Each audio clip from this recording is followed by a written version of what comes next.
San Francisco, New York, Miami, Venice, Barcelona, Contra? That's right. Today we're talking about ports, the best of and worst of. Today on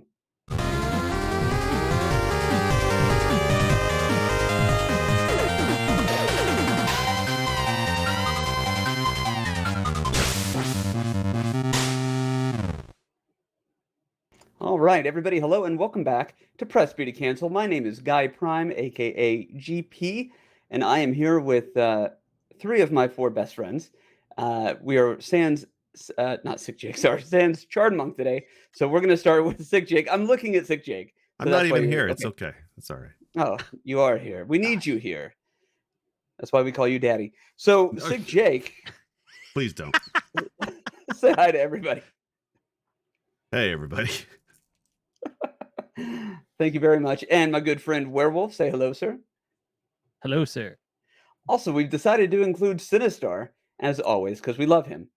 Welcome back, Sinistar. How are you, sir? I'm well. How are you? I'm doing well. Thank you so very much for asking. Literally nobody else asked, so I appreciate that. So back to the episode. Today, guys, we are talking about arcade games that have been ported for better or for worse to consoles. Who did it better? Who did it worse? And let's talk about that. I'll start us off. Captain America and the Avengers. This is one of those arcade games I grew up playing in the arcade, which seems redundant to say it, but there it is.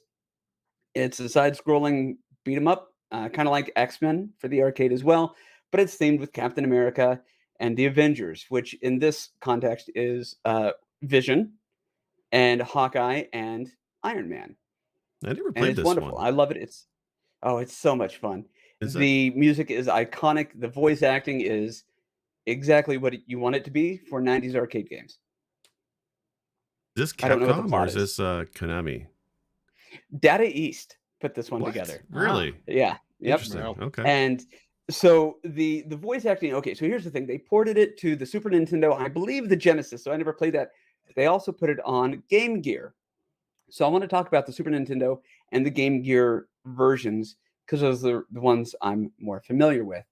So the arcade, like I said, it's everything an arcade cabinet should be. 4-player, fun, exciting, very bright colors, poor voice acting, but that's a limitation of the technology at the time.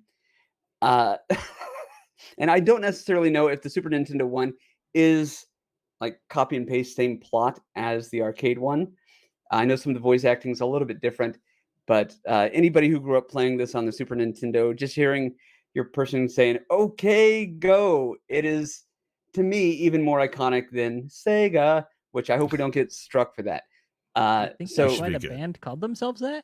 I don't know if that's where the band got the name. If you're out there and you're part of OK Go, let us know.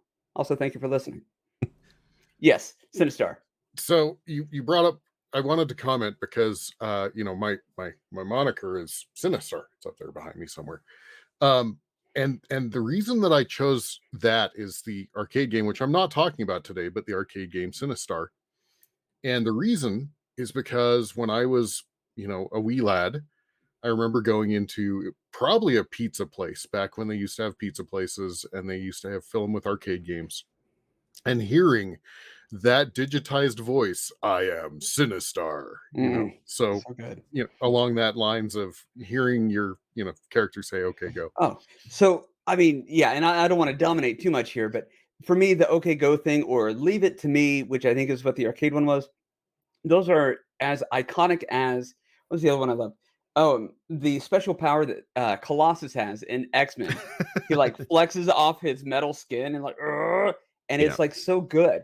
But it's, just these things from my childhood that will immediately take me back to Godfather's Pizza. I thought you were going to mention Bart and Lisa running around holding hands screaming. Oh. That's so good too. I don't know if you guys are going to be bringing up The Simpsons, but yes, Simpsons arcade, chef's kiss. So good. But yeah, so it's not the longest game, the Captain America one, in the arcade, which is kind of shocking. If you're good enough at it, you can get through it in 20, 30 minutes for a relatively small amount of quarters.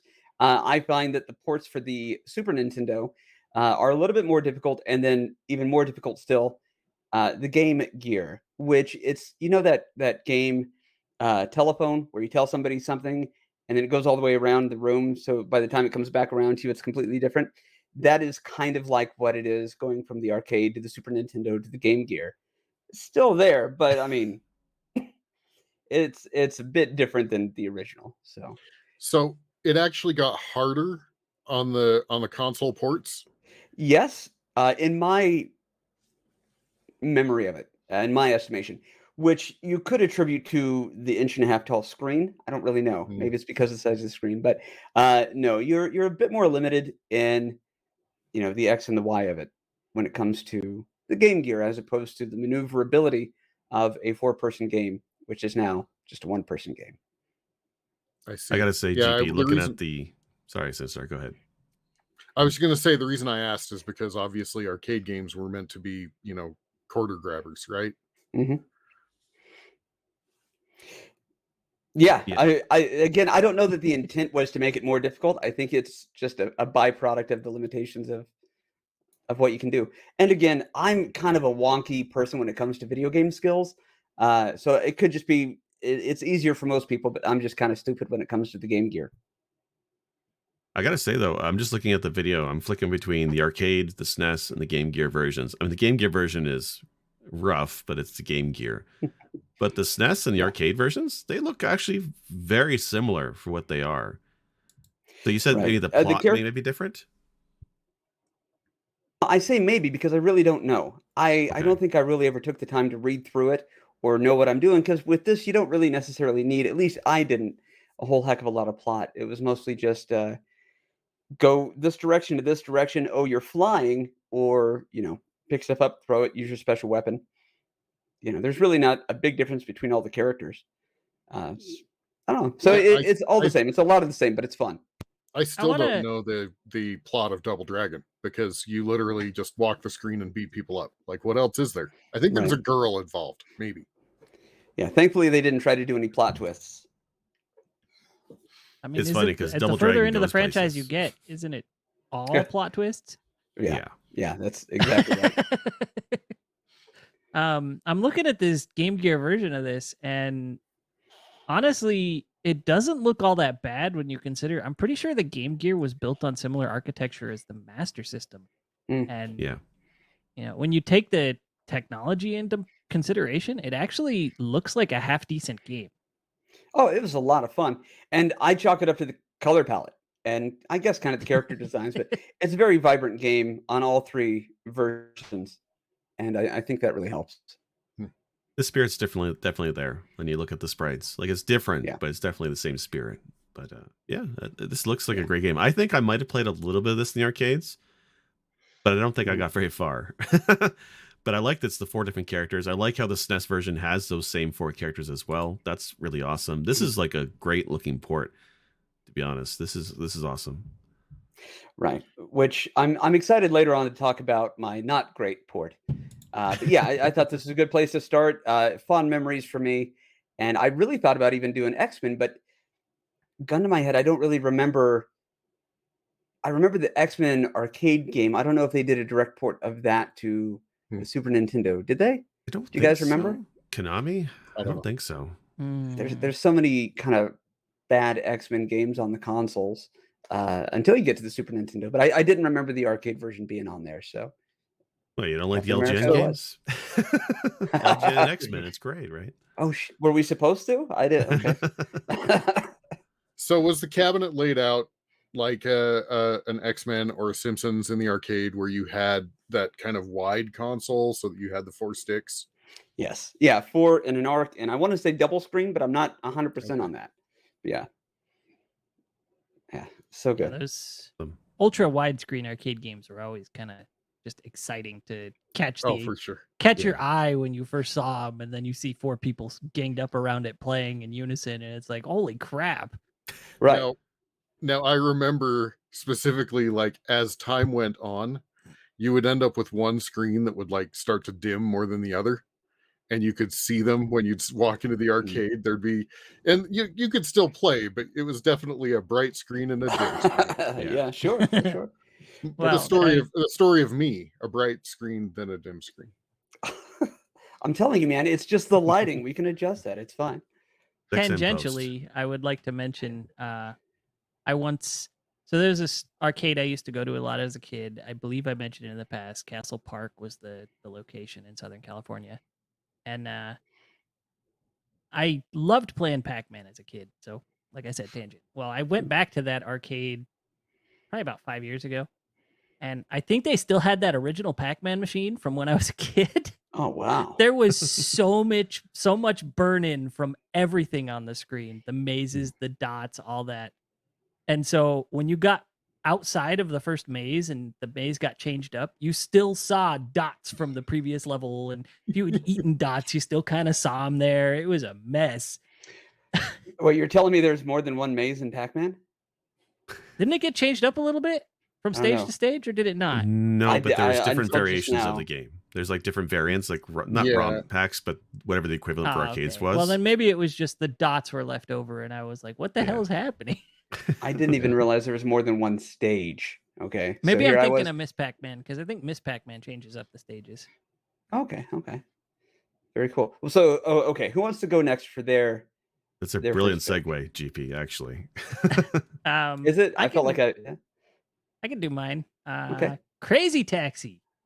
Oh, okay. Tell us all about it. So this is a game that I remember I first saw at the arcades, and I was totally excited by this, right? My buddy took me to the arcade. There's a GameWorks, and they had Crazy Taxi, and he was like, "You got to try this. You got to try this game." So we went over and played it, and you put in your quarters and start up the game, and the first thing you hear is Offspring screaming at you, yeah. So already you're in high gear as soon as the game starts. And I know this game gets I know Offspring gets a lot of hate from people sometimes, like not to the degree of Nickelback by any means, but some people are like, Offspring, and I'm like, no, Offspring, it gets you in the mood for Crazy Taxi. I'm not an Offspring fan. I'm gonna especially when they ripped off the intro from Def Leppard. But it fits this game. Not only that, yeah, but the soundtrack, it's not just Offspring, it's also Bad Religion. And I may not look like it, but Bad Religion is one of my favorite bands of all time. So that's that was super exciting. Who's the frontman for Bad Religion again? What's his name? Greg. I can't think of his last name right now. He's a voice actor, a poet. He's like everything, right? Oh, yeah. Well, I mean, another tangent. They all quit the band for a few years and went to college and got actual degrees in various fields in case the band ended up not working out later. God, what's his name? I gotta find out now. Nothing says I have confidence in my project. Like, I'm gonna leave for a minute to get a degree. How punk is that? Like, they're a punk band and they make it big, and then they're like, "Fuck this! We're gonna go to school for a while." And then they come back and continue doing it. Like, they are so punk that they brought school around to punk. Right. I've done so many things in my life incorrectly. So this game, it's built in, like, at least the arcade map is built around the idea of San Francisco. Mm-hmm. And it's so much fun. Like, you can apparently actually do what's called a crazy dash in the arcade game. I've never been able to do it, where you let off the gas, kick it into reverse, kick it back into drive, and floor it, and your car just shoots off like a rocket. Mm-hmm. And you're like, it's like 0 to 60 now. Just like in real life, sure. Yeah, the game is just so frantic and fun. And I used to, when I got this on the Dreamcast, I was in love. This is a game I would come home and I would play for like 2 hours after school before I even touched schoolwork. For months. I was going to say, I never knew this was an arcade game. I played it on the Dreamcast and I loved it. I had no idea it was an arcade game. Yes, it was arcade first, so it was built on the Naomi board, which is very similar to the Dreamcast hardware. And then when it went to Dreamcast, it ported super easily, but it also played really well on a controller. Outside of the arcade, I've never played this on a steering wheel, and I don't feel like I've missed out on anything. I used to score like $20,000, $30,000 in fares in a run, doing multiple laps around the city.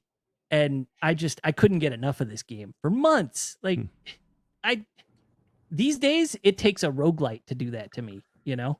Wow. Well, I was going to say so this is Uber training. This is how people became Uber drivers.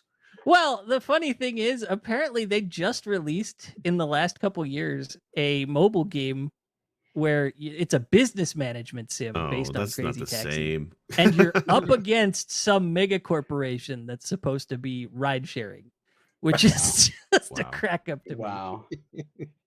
I mean, kudos to them for trying to keep it fresh and topical and recent, but that's hilarious. I mean, this game has had numerous ports, and to me, the Dreamcast one has always been the best version.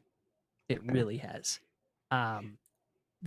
It's just fun to you know. I mean, obviously somebody paid for it to be in there. They've got KFC, they've got Levi's, they've got Tower Records. Sure. Some of these businesses don't even exist anymore, you know. But, is there anything in the Dreamcast version that's missing? No, the Dreamcast added more content. They created a whole other map that's based on Los Angeles. And they put in a bunch of special challenges that teach you about the gameplay. And if you complete them all, you also unlock another vehicle, another taxi. And it's a rickshaw. Oh, fun. Can you go 0 to 60 with your rickshaw? No, the rickshaw is very slow. Even when you it still goes way too fast for a rickshaw because whoever you're playing as is hoofing it in front of it, carrying it around. But they're still going way too fast and they can drift and everything. It's ridiculous. Yeah. See, had this been the PlayStation version, there would have been a code so that you can not only have a rickshaw that goes faster than anything else, like Tony Hawk and Spider-Man will be pulling it. And will make no sense, and there's moon physics, but that's okay. I won't be begrudging that they didn't do that. And then there's the Carmageddon version where it's a rickshaw, but if you get going too fast, it has too much inertia and it kills the puller. Right now, in my brain canon, I'm coming up with how this is the prequel to the days leading up to Twisted Metal. And speaking of which, I think there's a movie coming out, isn't there? I don't know why. Yes, based on Twisted Metal. I'm so excited.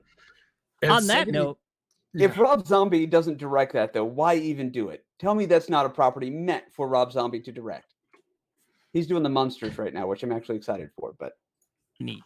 There were actually multiple attempts at making a movie out of Crazy Taxi, and ultimately it never happened because there wasn't enough plot in any of the movie ideas coming forward about it. Didn't they do that with Tom nobody Cruise? Before.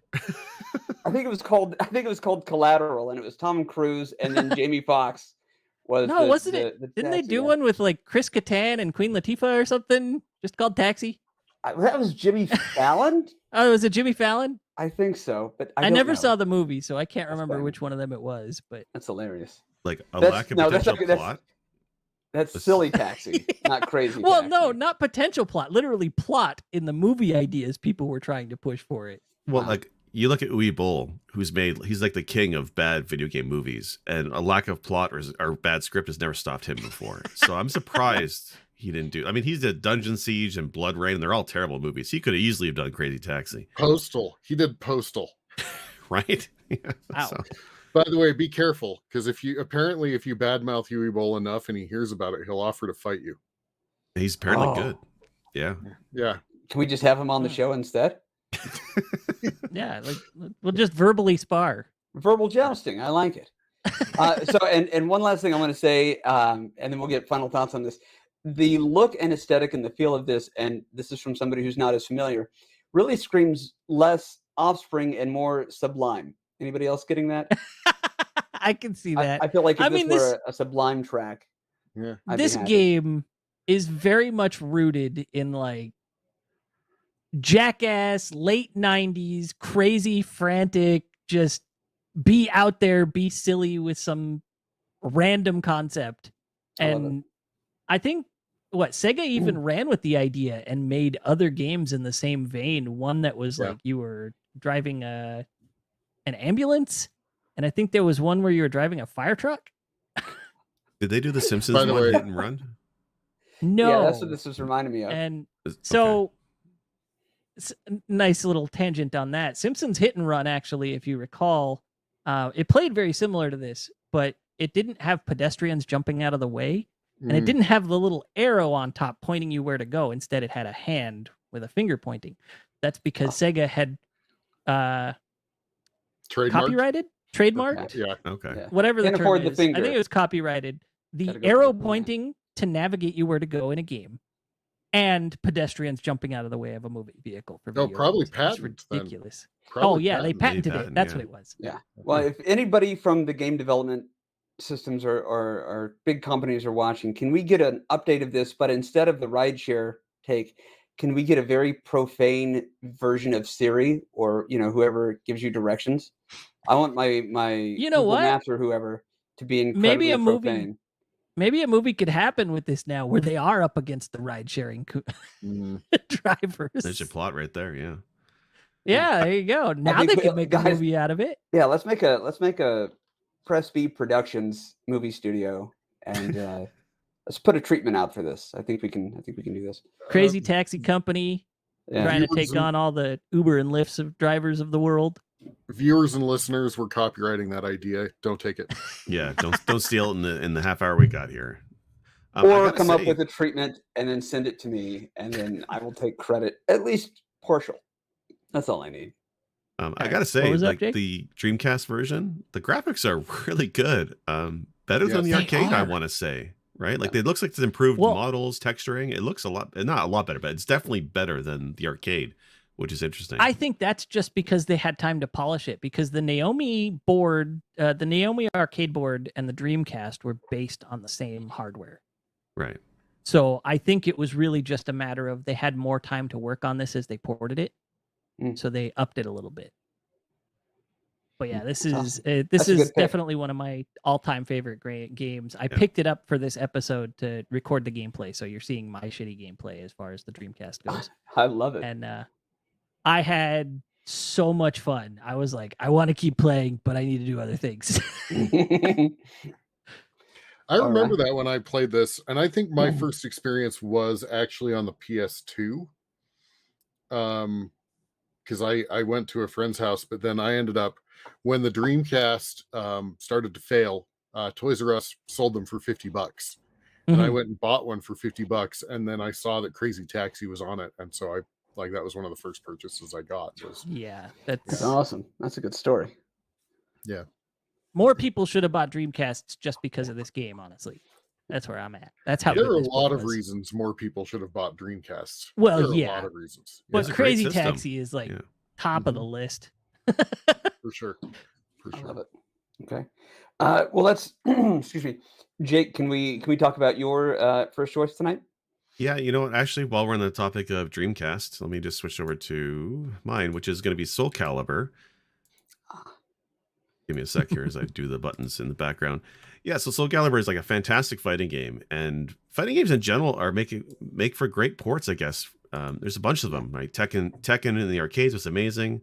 Tekken 3 ported to home was amazing, and I think this is the same with Soulcalibur as well. Just give me one sec here. Yeah, I was wondering how long it would be till somebody brought up some fighting games, because you're right. I think the genre lends itself to home porting in a very cool way. So for me, I had to dream. I was going to say, sorry, I'm going to preface this with, Ivy. Ivy. Isn't it Ivy? It's Ivy. Yeah. Ivy, Tacky. I mean, this series is known for, we'll say, generous proportions, although they have toned it down in recent games. And physics. And physics. Yeah. Yes. Ivy, Taki, Sophidia. Yeah. I know what you guys are talking about. Anyway, sorry. Trampolines. Sorry, GP just caught up. Go for it. All right. So I want to say that so I had a Dreamcast. I love the system, and it was mostly for the fighting games, right? And Soulcalibur is one of those games I used to love in arcades. So it was one of the first games I picked up for the Dreamcast. And my surprise was that, again, much like Crazy Taxi, is that Soulcalibur on the Dreamcast is better than the arcades, which is crazy to me, right? Like the thing with arcade gaming when I was a teenager was you went to the arcades to play the coolest, the best looking games, right? Besides being a social experience, but it was also the coolest, best sounding, best looking, because the hardware was expensive for arcade machines. And then you have the Dreamcast, which, I mean, like there's always the idea that, okay, the PlayStation could maybe do arcade ports that were close to the arcade, but the Dreamcast made ports that look better, and that was always outstanding to me. I absolutely loved it. I guess for the arcade, Soulcalibur is using the System 12 engine from Sega, which I think was before Naomi. And then, of course, the Dreamcast hardware is a little bit better. But what's really great about this is that the team who made the arcade version, after they put it out in arcades, they had 7 months to turn out the home port on the Dreamcast. And in 7 months, I think many teams could have dropped the ball or maybe not put out a great port, but these guys nailed every aspect from it. They added more levels. The stages went from being mostly flat 2D to having 3D geometry. They increased the textures. I think they redid the portraits. They even added a single player mode. I mean, it's not a stellar mode, but the fact that they added one with quests and stuff and map and unlockables is really freaking cool. So I love Soulcalibur, and it plays fantastic. It plays just as good as the arcade at home, and it looks better. So I don't know if you guys have played this one before. Oh yeah. Once again, another argument for why people should have bought more Dreamcasts. Yeah. The Soulcalibur game on the Dreamcast was, I mean, it to me, there are a few memories of the Dreamcast, and one of them, we've nailed 2 of them so far, are those. The third memory that I have is going to be a really funny one. They had a billiards game that was amazing to play. I don't know that it was like, I mean, it wasn't anything epic, but it was just, multiple player anyway. But yeah, we have nailed 2 of, like, I don't know, a few memories of why the Dreamcast was great right here. Yeah, it was such a fantastic home system that I really wish more people had jumped on board with. Like the fact that this was basically Sega's last console, right, is just crazy to me. It's such a strong console that just didn't get the support. I was going to say they shot it out of the park, right? I mean, they really did. And then the problem is everybody had already started, down Sony's road, right? Well, it's not just that. I'm pretty sure Dreamcast beat PS2 to market by like a year and a half, right? It did, yeah. And 1999. I had a bunch of friends who they loved playing Dreamcast at my house, but they were always like, I'm waiting for the PS2. I'm waiting for the PS2. Like, you guys suck. Well, Sony really had changed the market with the PS1. They really had. Yeah. So I mean, see the reason for waiting, but they were wrong. There also wasn't a ton of confidence in the Dreamcast after the failure of the Saturn, which also I'd like to mention had a lot of good arcade ports, particularly of Sega's first-party fighting games. But yeah, Jake, I wanted to ask, what made you go with Soulcalibur amongst the cadre of fighting games that were ported? What made you go Soulcalibur? You know what? It's tough because the other game that I played a lot of in the arcades was the Marvel vs. games. And Marvel vs. Capcom is also one of my favorites. And it's also on the Dreamcast. But I guess there it's close enough to the arcades. I don't think it surpasses it. Whereas this case, it's a port that surpasses the arcade. I think this is probably the turning point, at least for me anyway, where I didn't go to arcades anymore for the better graphics and sound, right? When I literally had a machine at home that could do better than the arcades. Because after this point, going to the arcades didn't feel quite the same to me. Like nowadays, I mean, we all have kids. We know you go to Chuck E. Cheese and you play, or Dave & Buster's, and you play the arcade games. A lot of them don't look that good, and a lot of them don't play that great anymore. They're not really what they used to be. So I think the end of an era for me started with Soulcalibur and kind of went downhill from there. Yeah, I love an arcade. I still love an arcade, except for the one that I go to is you pay, an entry fee, and then the games are a nickel, and they're all the retro games, and I love it. That's fantastic. Very cool. Yeah. Now, I have an older brother who spent, we'll say, a sum of money for an at-home custom-built cabinet with a big screen built into it, and there's hookups for USB controllers and light guns and all this stuff, and it has every game on every system, and it's just this beautiful work of art. And every time I go over, we either play basically NES or Super Nintendo. You can use a joystick for that translate well, or we still will just play the old arcades, X-Men, Captain America and the Avengers, things like that, Simpsons, or the fighting games. So really my knee-jerk reaction when we said this was the episode we were going to do was to talk about fighting games. And then I didn't. So I'm glad that somebody did at least once, because you're right. There's so many to talk about. For me, I was a Mortal Kombat kid. And I feel like for that series, I feel like Street Fighter, for example, has been pretty consistent with the quality of ports that they've made. Mortal Kombat is very hit and miss when you look at 1 versus 2 versus 3, specifically the original 3. But yeah, and I'm with you. Going to the arcade now is for a completely different purpose. It's to try to, honestly, my wife and my kids will get 2 cards because now you have to swipe cards. They'll go and play games, and then I post up at the Crossy Road game, and my only function that entire day is to win tickets. And that's, anyway, it's not an episode about that. But skee ball. Yeah, I don't want to say we purchased a sectional sofa in our basement using tickets that I've won from Crossy Road. But I'm pretty sure if a university would take, tickets, I could probably send one or both my kids off for at least a 2-year degree. Weird flex, I know. Anyways, Soulcalibur, you say, very cool. Yeah. And then Sinistar, let's go on over to you. What say you? Yeah, so it seems like we're starting with our good ports. So I will continue the trend. So my good port example is Afterburner 2. Interesting fact, Afterburner 1 never came to the US. So we ended up getting Afterburner 2. Oh. And I remember actually wondering why I'd never seen Afterburner 1. I have a question. So, yes. Afterburner 1 arcade never came to the US? Is that what you're saying? I don't think it did. Because it came to home console. I have it. Yeah. It's on Master System though. Okay. Well, I don't think the arcade game ever did. So okay. But I the didn't even know it was an arcade game. Yeah. Well, the reason I wanted to kind of bring this one up is I wanted to talk about good ports that actually became good ports, even though the hardware in the arcade made you think that it would never be a good port. And the reason I brought up Afterburner 2 is because there were two versions. There was the upright, which was kind of the standard, but once again, you had instead of a joystick or a D-pad, you had a control stick that had, instead of going left and right, it turned left and right. It actually rotated. And then the other piece was when you got shot or you crashed, it had a servo in it that would shake the stick. Yeah. So you rumble felt feature, that rumble pack. Yeah. But like on drugs compared to like today, like this thing would like shake your hand. Like you're like, oh, I'm feeling this. Like I'm wrecking into the ground. Was it like those get electrocuted video machines that you just hold on to both and it vibrates so fast you feel like you're getting shocked? I remember those.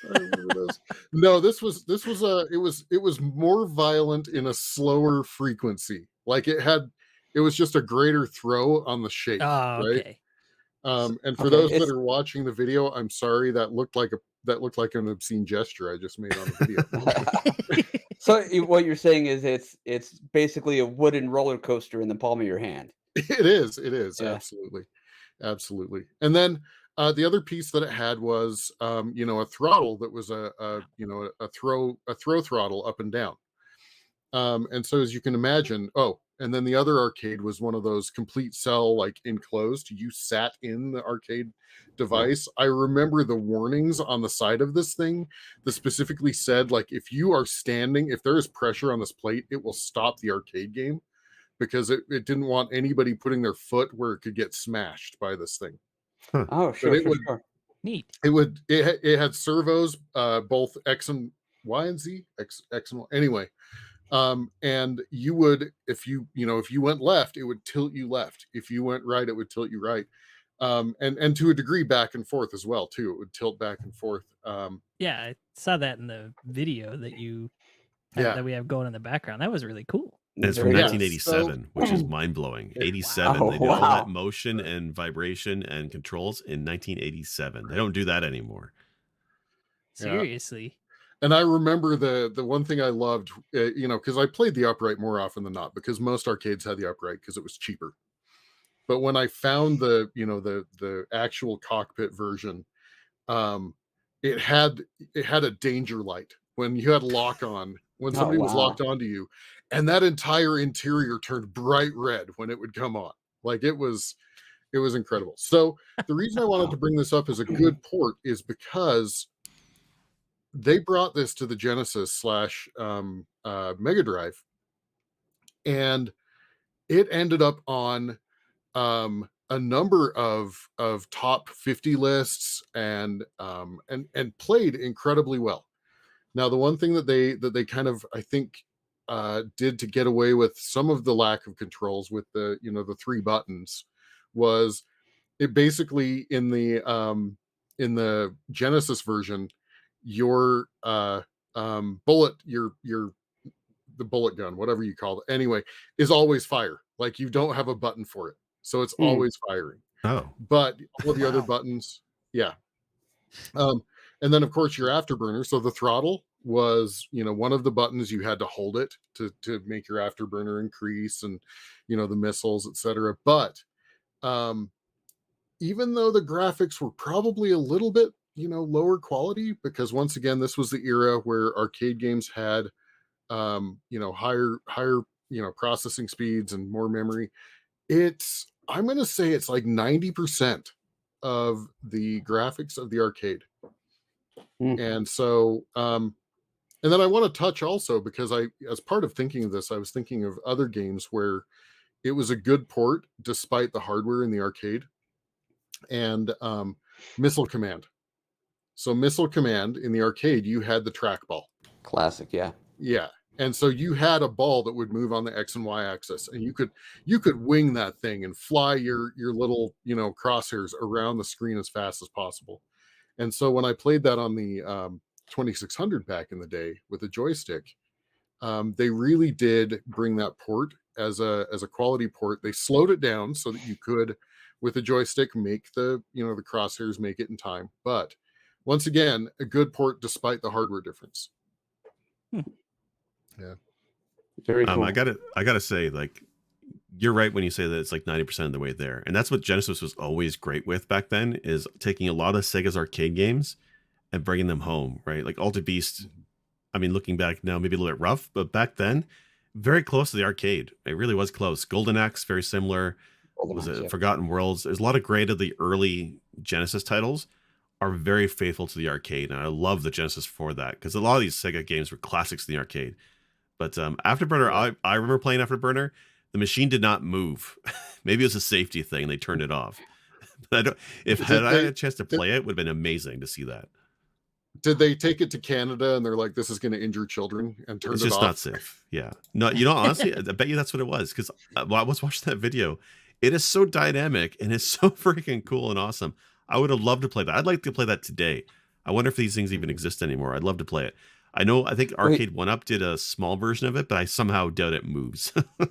Yeah. And there were a number of flying games where you sat in the cockpit. Right. And like the one of value that you had was like the seat had like an adjustment so you could move forward or like slide it forward or backwards, right? But this one, none of this rocking back and forth stuff. Yeah, that's insane to see that. That's amazing, especially for a game like Afterburner, where when you play it at home, you almost get sick because of how fast she turns. Yes. Add in a motion share. Yeah, I'd love to play that.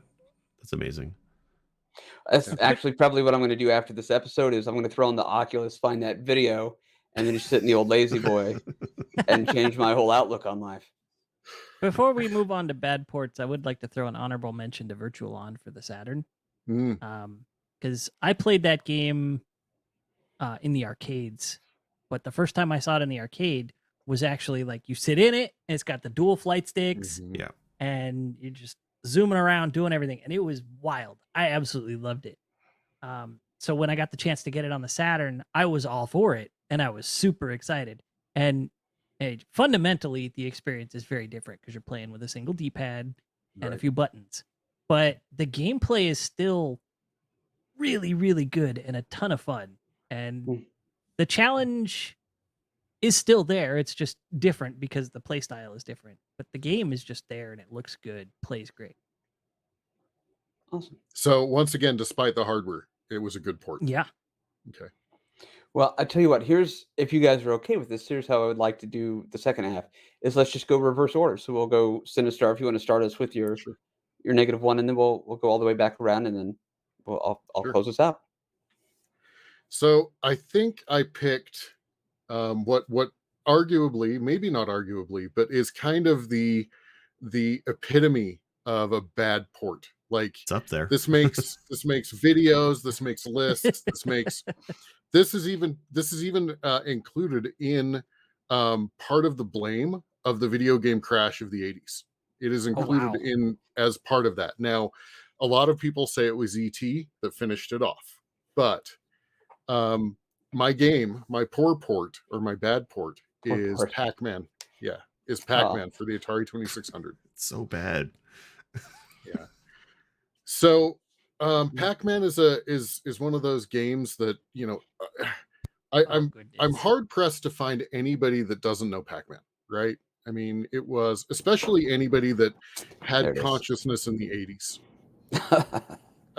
I mean, I say consciousness because my little brother was born in 85. He doesn't remember this game. But you know, it's one of those games that you see on you know, the arcade speed runs, and we're talking speed runs to crash screen, right? How quickly can you get to the crash screen? Because this game is endless. There's no actual ending until you actually run the machine out of memory and crash it. So, but once again, okay, so if you're listening later, you know, you can go look up a video if you haven't played the arcade Pac-Man. But the arcade Pac-Man is it's a vertical instead of a horizontal screen. By the way, which also worked incredibly well for the sit-down cabinets in the two-player mode. Yeah.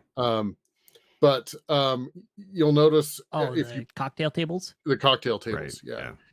So anyway, if you play it in the arcade, the four ghosts, there are four ghosts, and two of them have one search pattern and two of them have another search pattern. You can look it up on how they chase you.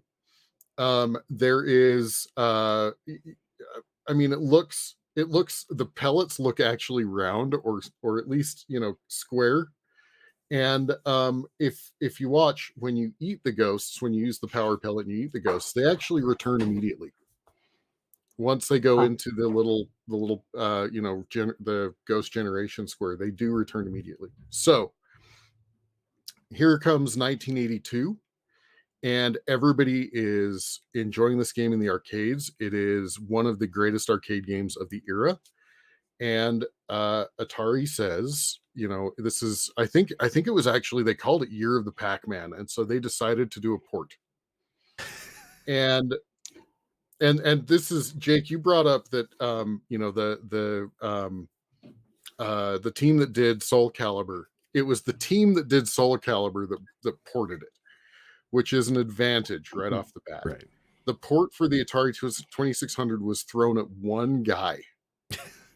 And they said, and he didn't have any access to the existing intellectual property. So he basically built this from the ground up, and he had 6 months. They also gave him one of the half-size Atari cartridges because it was cheaper to produce. So he ended up having to put this thing into 4 kilobytes. This entire game into 4 kilobytes. Yeah. So wow. Yeah. So basically, you now notice that this game is horizontal instead of vertical. The pellets are now rectangular and the same color as the wall, and the reason why is because of limitations of the hardware. And then the other thing that a lot of people notice, and if you watch the video during the podcast or go back and watch this on our YouTube channel, you'll notice there are times that I die and it looks like there is no ghost there. I played this on my CRT monitor on my Mister. And the way that they draw the ghosts is they are drawn each in sequence at the frequency of the display. I just saw the third ghost flicker into existence for one frame and disappear again. Yep. So the ghosts are always flickering. So anyway, complete change of map, complete change. I mean, you know, reduced hardware, you know, strength of hardware, etc. And they, here's the interesting thing. Even though it is in the list of games that are blamed for the crash, the video game crash of the 80s, it is still the highest selling Atari 2600 game to date. Marketing, right? It's just marketing that's spending. Wild. Yeah. But so it sold like 8 million copies, but just absolutely trashed in reviews. I can't look at that video anymore. Right? Yeah. Can I just say something on this Now, one? Yeah. So first off, with this port, you're right. It's so bad. This is one of the worst Atari games. I love the 2600. I really do. And I know I sometimes talk about games with me the rose tinted glasses on. But when you compare this to like Miss Pac-Man, which is also in the 2600, Miss Pac-Man is actually a good Atari game. It may look similar to this Pac-Man, but it plays much better. In Pac-Man, if you let go of the joystick, you stay still, don't you? You lose your No, inertia. I don't. No, think in so. the arcade, He you stay keeps in running motion. to a wall. Yeah, you stay in motion until you press a direction. Right. So it's Now just you it's can just press wild the to same me. direction and stop. Okay. Oh, okay. But what killed, like, I will say, like, the idea of taking the display, the refresh rate, and like using that to split your sprites, I give him credit for using everything available to him with such limited resources to make it have 3 ghosts. But it's just wild to me that's how he did it. But yeah, this game looks so bad, but it plays so bad. And I know it's not the Atari's fault, because Miss Pac-Man, the Atari, is actually a really great game. That's the one I had as a kid. So it's just interesting. Well, they probably used, because they had the 4K carts, which were the cheaper, and then they had 8K carts that they could do. So they probably used an 8K cart for Miss Pac-Man. The other thing, and this is something that doesn't come across in our podcast, but if you go play this in an emulator or on an original hardware or something, the audio is entirely different and wrong. Like you lose the waka waka waka waka waka that everybody knows for Pac-Man, and all you get is, as he eats pills, you get this bonk bonk as he eats the pills. Okay, so what you're saying is it's the Wily Wars of Pac-Man. You beat me to it. What you're saying. Yeah. So yeah, in honor of Chard not being here, I will go ahead and make the metaphor. This is like the guy who had to design the Mega Man 1 box art.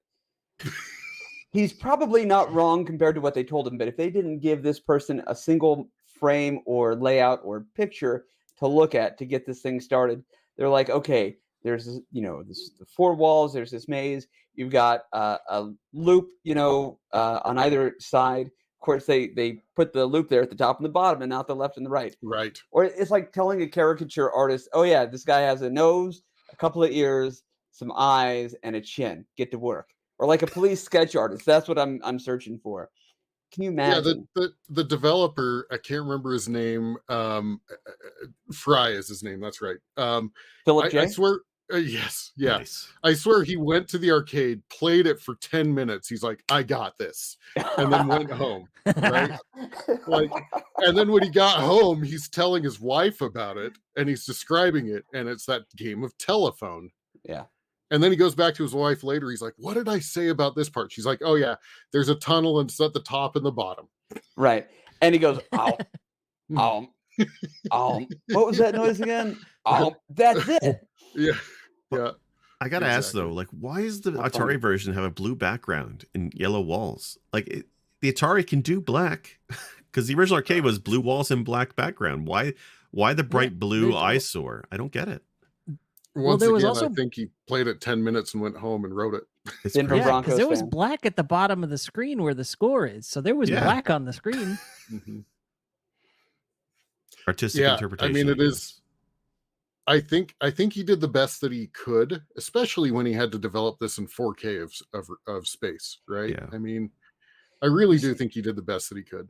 You say that, but my 4K TV looks a bit better.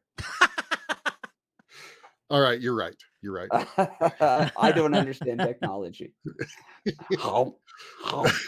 It's actually more of a bonk. It's my bad. Donk. It's pretty awful. Like, you're right. I'm gonna need a clip. I need a clip of Sinistar going, donk. I can't do it. I love everything that you say all the time. My job is done. Okay. Sick Jake, should we move on to yours, sir? Yeah, sure. Okay, actually, you actually mentioned it earlier, GP. My pick for bad port is Mortal Kombat 3. And I say that, very cool. and I'm gonna say that, and I feel like I'm the Genesis apologist of the podcast crew, because I actually what? The apologist. Yeah, I like Mortal Kombat 3 on the Genesis quite a bit. It's I wouldn't call it a favorite game, but I think as a fighting game, it's pretty fantastic.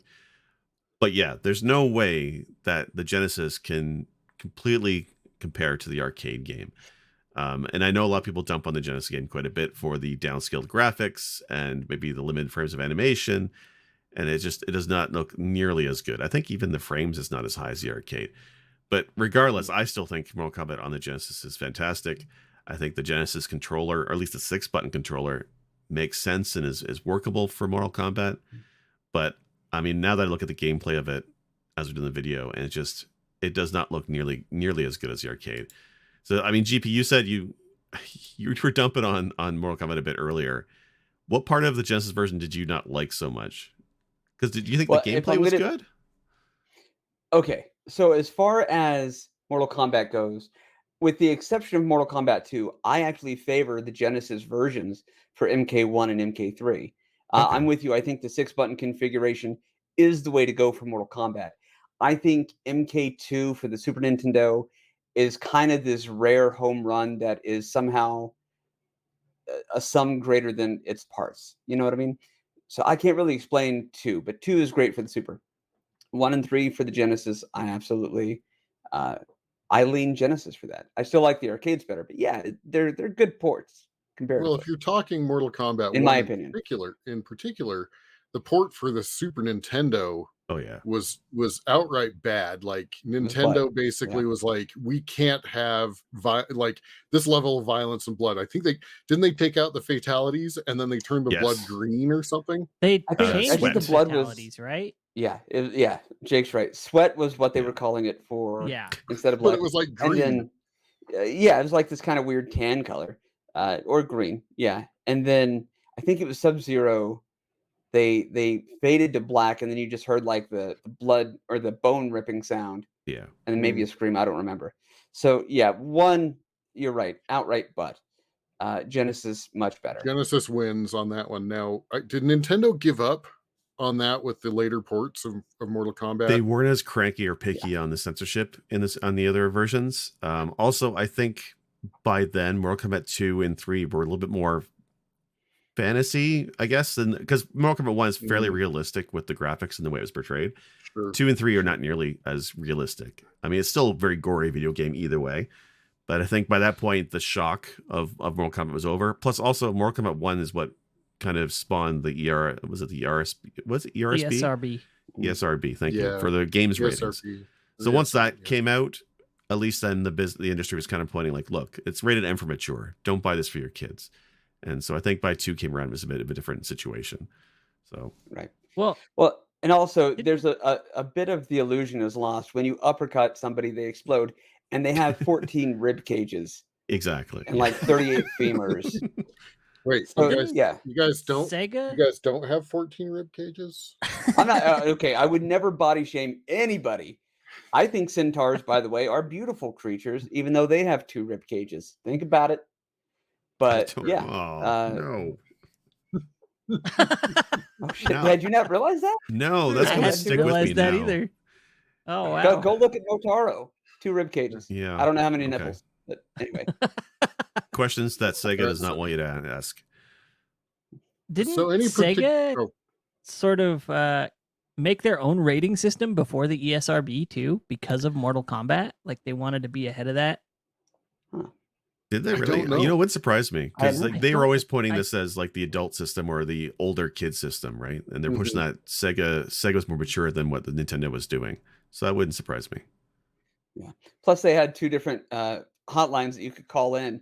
One was for game tips at 99 cents a minute, and the other, I don't remember what that was about, but it was closer to $3.99 a minute. So. Yeah, they had the Video Game Rating Council. Okay. By the way, that was just a joke. I don't know that about Sega. Yeah. And don't at me is all I'm saying. Yeah, because of games like Night Trap, Lethal Enforcers, and Mortal Kombat is why they did it. Oh, what's that really gory? They had general audiences, so GA, MA13 for mature audiences, MA17 for more mature audiences, and NYR for not yet rated. So Slaughterhouse. That's what I'm thinking. Slaughterhouse, Slaughterhouse, yeah. Classic. Although Night Trap, of course, is brought up as notorious as well. Yeah. The So last thing I want to what say in about Mortal Kombat particular- 3. Yeah. Last thing I'd bring up is that I also played the second one a lot because that's the version I had access to, right? Outside of an arcade. I don't know if Mortal Kombat 3 ever emulated well. I'm sure it's on MAME. It's got to be. But I don't think I ever had a chance to play it on MAME at home. So it's actually one of the cores for the Mister that I'm most looking forward to. I heard a guy is working on the Mortal Kombat engines or cores for the Mister. And I'm going to play the hell out of Mortal Kombat 3 when that eventually comes out. Because to play that with the actual arcade graphics, I'm looking so forward to it. It just looks amazing. Absolutely. Mortal Kombat as a series also has a lot of really cool ROM hacks where you can take some of the features from the later games like 3 where you can run and execute combos, and they've added that to like Mortal Kombat 1, which is insane and brilliant. And some of them, not all of them, are not as well done, but a lot of the ROM hacks are pretty dope and pretty smooth. Yeah. Nice. And I'm sorry, I feel like I was talking over for a second, Sinistar. I'm good. Okay, cool. Should we go over to Wolf then? Yeah. Who wants more Crazy Taxi? What? We already This talked about guy. Crazy Taxi. Also, yeah, I'll take a second dose. So, 4 years after the original arcade release, somebody decided this thing needed to be on the Game Boy Advance. Of course. Yeah. Now, can you imagine somebody trying to make Crazy Taxi for the Super Nintendo? Because that's basically what this was. Right, Wow. right. To their credit, it actually is a full 3D world. Textures on the buildings and the road and everything, right? They put both of the maps that were in the Dreamcast game in this. So it's got the San Francisco and the LA maps. They just call them City 1 and 2. But the gameplay is super slow. The hitboxes are terrible. So you never know when you're going to hit a car or not. And, in Crazy Taxi, the idea is to narrowly avoid collision. Right. Sometimes you think, I'm going to miss this car, and then boom, and you slow down, and that car goes swirling off in a direction. Oh That looks man, horrible. I'm watching the video footage, and the burnout imagery, the burnout sprites are awful. Awful. Oh, the little fire under the tires when you get the so boost. bad. Yeah. You're not kidding But when you say not slow. only- It's slow. Yeah, It's like so- Fun FX slow. There's not a ton of people to pick up in this game. So it is impossible to recreate a route from the Dreamcast or arcade version on the GBA. It just doesn't exist. It sends you back and forth constantly. The game knows that it's super slow, and so they give you and janky. So they give you way more time to get things done. I think I played for like 20-30 minutes, getting up to over $20,000. And this is the first time I played this game, right? Well, not the first. I played it way back when on my buddy's GBA, and I was like, no. But I remembered, so I went back for it for this. And I played for like 20 minutes and got enough to like twice the amount you need to unlock the second city. And then I just let the game sit there and run out of time because I would have just kept going and going. It was not difficult once you have a feel for how the game works. But it's so slow. And all the music is like bad midis inspired by like a single riff from the Offspring or Bad Religion songs that are originally in the game. So like you can tell like this song was kind of inspired by one riff from the Bad Religion song, and it mostly repeats that over and over. But it's like the copyright free version of that riff. It's Wow. So how was it going from an analog stick on the Dreamcast to a D-pad? weird. This game gave me such a bad hand cramp. It's ridiculous. Yeah. Because essentially there's 4 buttons at most, depending on the way you set up the playstyle. Right. And it's so bad. And I do remember having that issue on the GBA. It's probably not as bad on a wide GBA, but on an SP, which is where I played it, your hands are like little dinosaur mode, little T-Rex shapes, and by the time you're done, you can't move them. It's like that episode of Friends where Chandler's playing Pac-Man for 3 days, and then his hand is just stuck in the claw. You have Check to, that you shit have out. to, you have to have your friend or your significant other like peel your hands off of the Yeah, GBA. basically. Like, And I can't let go of this. I was playing on an SN30. Like that's how I was playing, and I was still Oh, wow. cramping up. It's Wow. ridiculous. You mentioned the maps but- are in this game from the Dreamcast. Is it the same? Is it the exact same map layout? I know the pedestrians is probably different, but is Yeah. the map layout the same? The- It is? The Okay. map layout is exactly the same. It's got all the That's- same locations. That's that's an good. accomplishment. That's The pretty impressive. restaurant, the clothing, like they're all nondescript in this. So it's not Right. Levi's and KFC and Tower Records.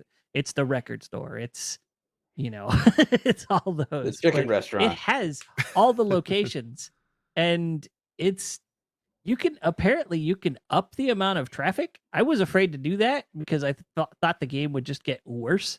Right. But yeah, it's not a great game.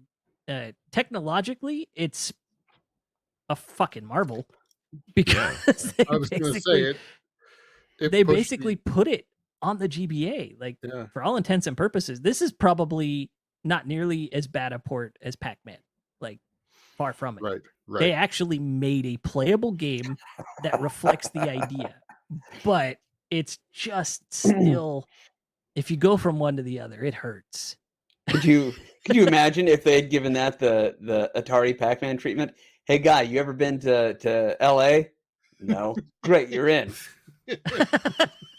Hey, go take a trip to LA for 10 minutes and then come back and write this game. Yeah, I got a friend who's going to tell you about it, and then you can make the game off that.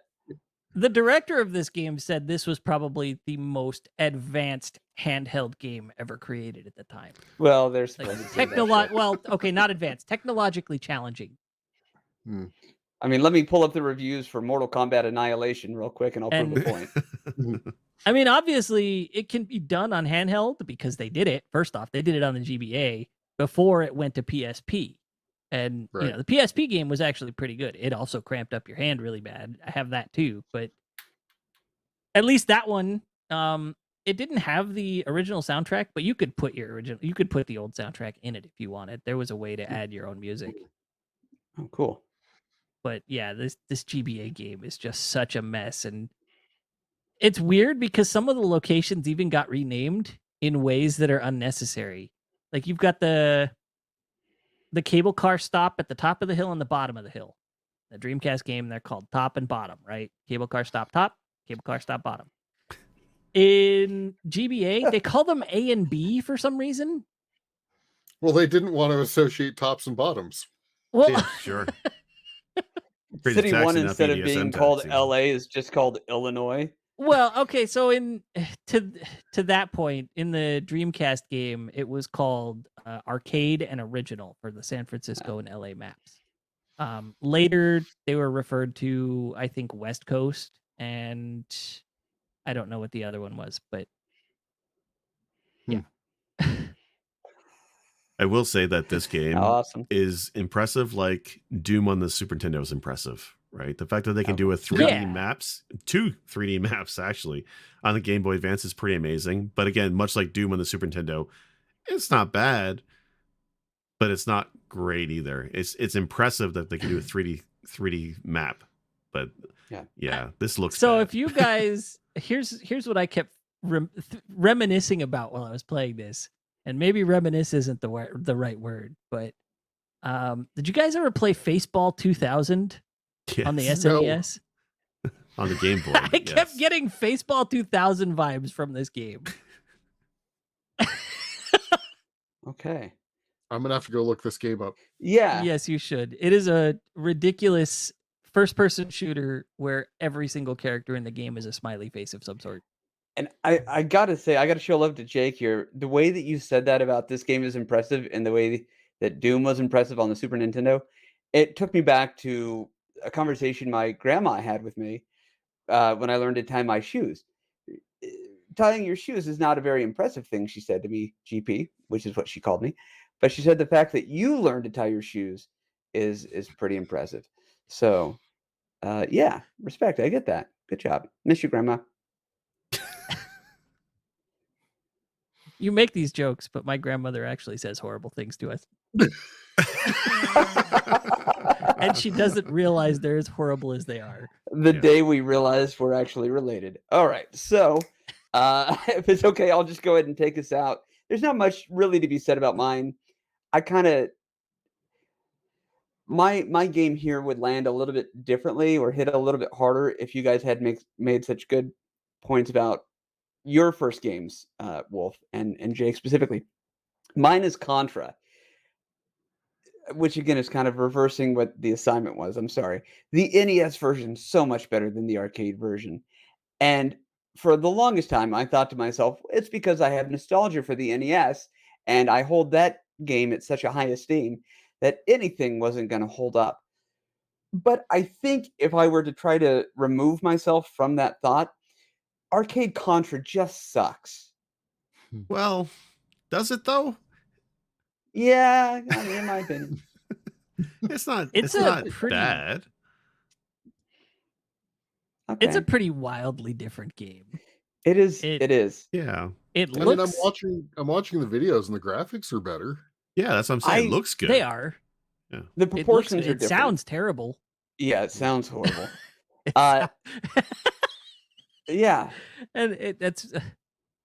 I feel bad because I love the Genesis, but it sounds like a Genesis game. But like they used all the worst sound aspects from the Genesis to make the soundtrack for this. Like, no, I'm saying I love Genesis. I've got a shelf of Genesis games back behind me. I'm a Sega boy. Like, You that's say that, this, but but then Jake you, is our you tear it by apologist. heart Yes. week after week. I mean, look, they can't all sound as great as Wily Wars, but yes, this game does not sound great either.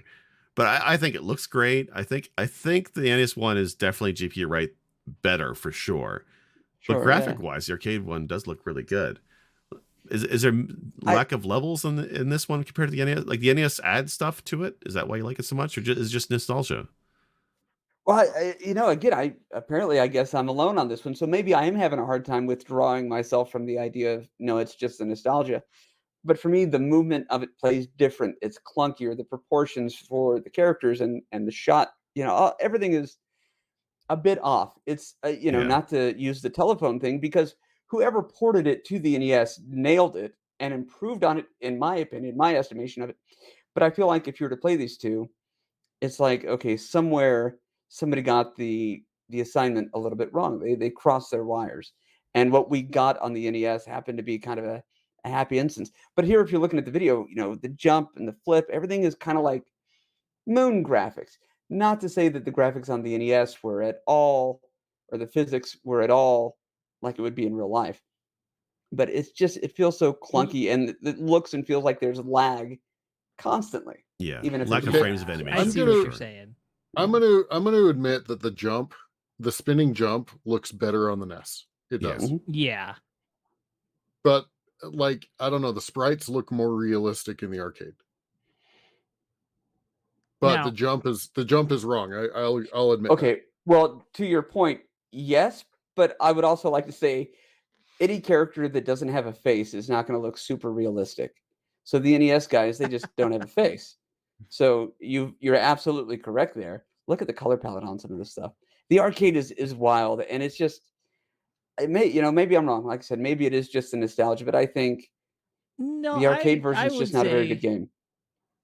Well, I can't speak to that because I've not played it, but I Mhm. will say, based on what I see of the arcade game and what I've played of the NES game, the NES game is a terrible port.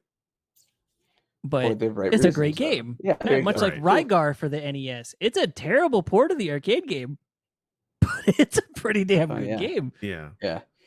Like if somebody said, here's a recipe for, this really tasty sauce, and they got the recipe slightly wrong, but the sauce was better.